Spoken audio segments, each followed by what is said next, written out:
इंदौर के पर्यावरण को शुद्ध बनाए रखने के प्रयासों में अनेक समाजसेवी संस्थाएं और प्रबुद्धजन जुटे हुए हैं। इन्हीं प्रयासों के तहत जूनी इंदौर मुक्तिधाम में कम लकड़ी से शवदाह करने वाली दूसरी स्वर्गारोहण इकाई की स्थापना की गई है। पर्यावरण वैज्ञानिक डॉक्टर वी.के. वाघेला ने बताया कि इस इकाई में लकड़ी या कंडे की 1/3 मात्रा से शवदाह की प्रक्रिया की जा सकती है। स्वर्गारोहण की पहली इकाई 3 माह पूर्व महाराष्ट्रीयन समाज द्वारा रामबाग मुक्तिधाम पर प्रारंभ की गई थी।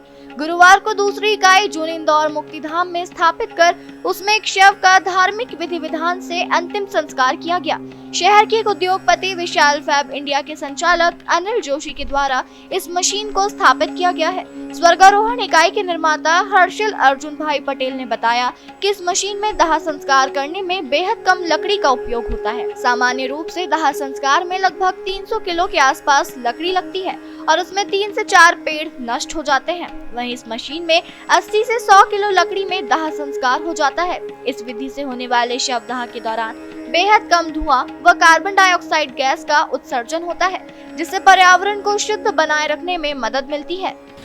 नमस्कार, मेरा नाम हर्षिल अर्जुन भाई पटेल है और मेरे फादर अर्जुन भाई इनका संशोधन किया हुआ है ये यूनिट का।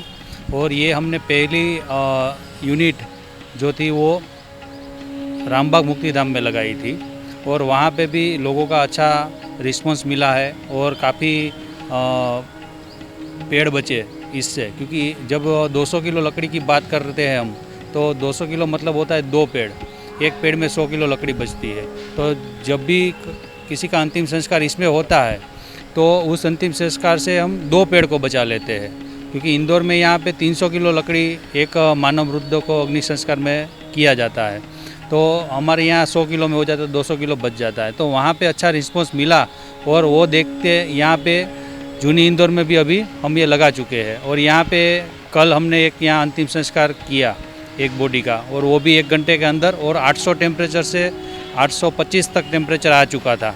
तो उस टेम्परेचर के अंदर ये बॉडी को हमने डिस्पोज किया है, अंतिम संस्कार का पूरा क्रिया किया। तो 1 घंटे के अंदर वो भी रिजल्ट मिल चुका है। तो सबका जो उम्मीद थी कि भाई ये कैसे काम करेगा, यहाँ के जो प्रमुख है अनिल अग्रवाल जी, उनका भी उन्हें साक्षात देखा कि नहीं, जो चीज़ बोले जा रही है वो मतलब सच में हो रही है यहाँ पे, उसका हमने प्रैक्टिकल करके बताया है। देखिए, ये इंदौर में एक दूसरी इकाई लगाई गई है जो मध्य प्रदेश की भी दूसरी इकाई है, और इसे श्री अनिल जोशी डायरेक्टर विशाल फैब इंडिया के द्वारा लगाया गया है और उन्होंने इसको डोनेट किया है यहाँ पर।